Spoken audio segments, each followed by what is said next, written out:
I woke up one morning, poured myself a cup of coffee, and within minutes realized my entire ranch had been hijacked.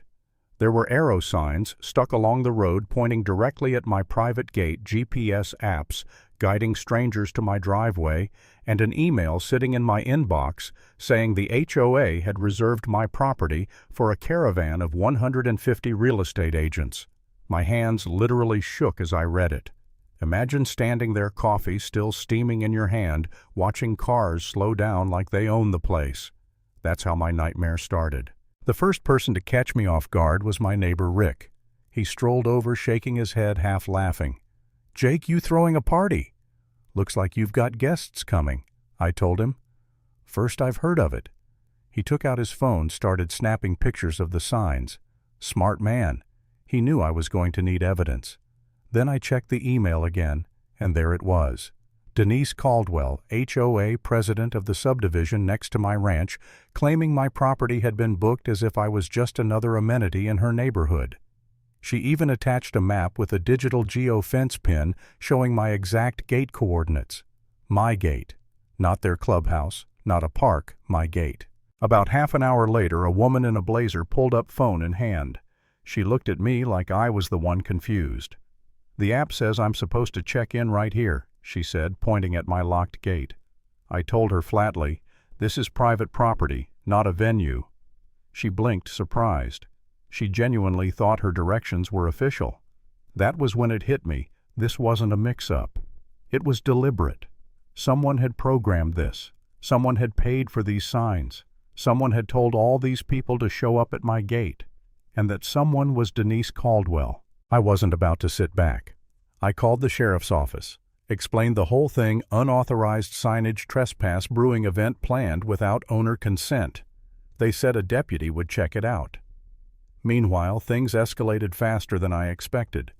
Orange cones were set up along the road, a folding table with a tent appeared, and then a contractor walked right up to my gate with tools. "HOA cleared this job," he said matter-of-factly. "I'm here to make sure the gate can handle traffic." My jaw clenched. "The HOA doesn't control this ranch," I told him. He looked genuinely confused.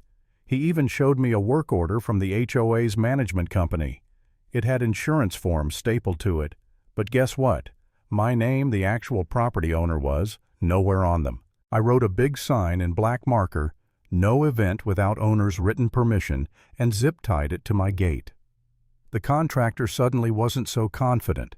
He mumbled about calling his office, packed up, and drove away. But more cars kept arriving, more agents with clipboards, more folding chairs scraping against the asphalt. It felt like a takeover. People laughed, took selfies, acted like the ranch was theirs. My stomach knotted. I wasn't just annoyed anymore. I was worried. Rick rushed over, breathless. "Jake, they're trying to go around back." We drove to the utility easement where the power company maintains its lines. Sure enough, a group in business attire was hiking down the service road, led by a clipboard-wielding organizer. They told me the easement gave them legal access. I laughed, but not in humor. "This is a utility road, not a public trail," I snapped. And right on cue, Mark Bradley, the utility tech, pulled up in his company truck. He had paperwork proving this road was for maintenance only. No public use, no events, no exceptions. He even taped a closure notice on the gate. That backup plan collapsed in front of their eyes. Still, part of me doubted. For a moment I thought maybe I'm wrong. Maybe there's some obscure law that gives the HOA a foot in the door. Maybe fighting this is a losing battle. Watching car after car stop, people filming, live streaming, whispering like I was the bad guy, it made me question myself. I even wondered if I should just let it happen, let them come and go, deal with the mess later. That hopeless feeling sat heavy on me, and for a second I almost surrendered. But then the county office called me back. Ellen Carter, 15 years in permits, laid the truth out in black and white. That county consent email Denise had been sending around. It wasn't from the county at all. It came straight off the HOA's newsletter server. Forged. She told me flat out, "Jake, this is fraud."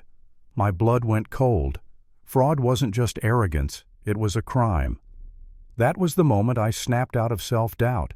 I wasn't crazy, I wasn't wrong. They were. And I was done playing defense. Later that day, Denise herself called me, her voice smooth professional. "Mr. Hollis, I believe there's been some confusion," she said. She talked about community outreach, MLS certification needing 50 attendees minimum. I asked her straight, "And you thought my ranch was available for that?" She tried to spin it something about trail access, about community cooperation. I cut her off. "Walking paths don't make my ranch a venue." She went quiet, then promised to send me the official route sheet. And when it hit my inbox, I nearly laughed.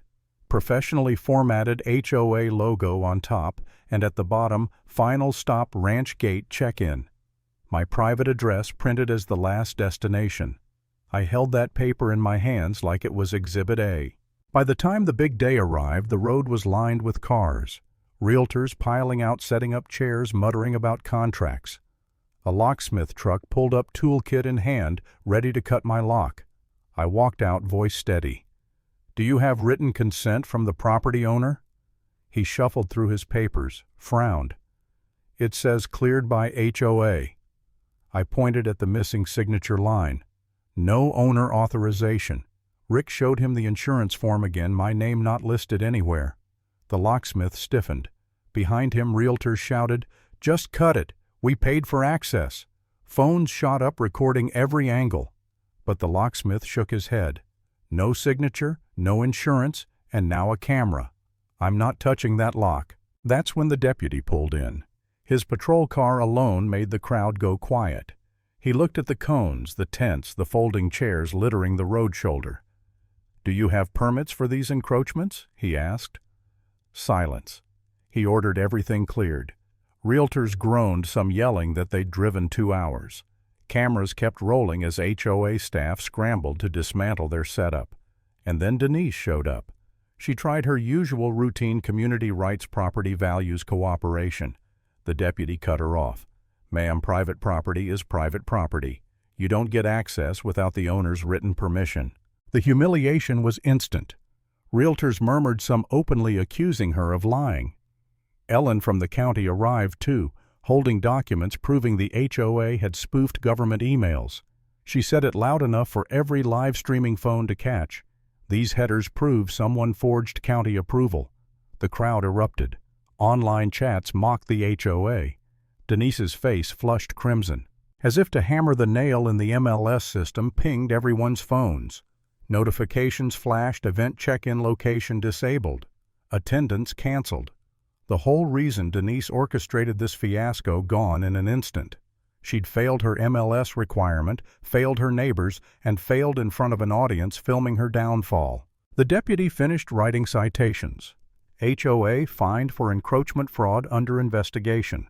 Denise's authority shredded board members whispering behind her back. Some realtors stormed off, others stayed just to record the chaos.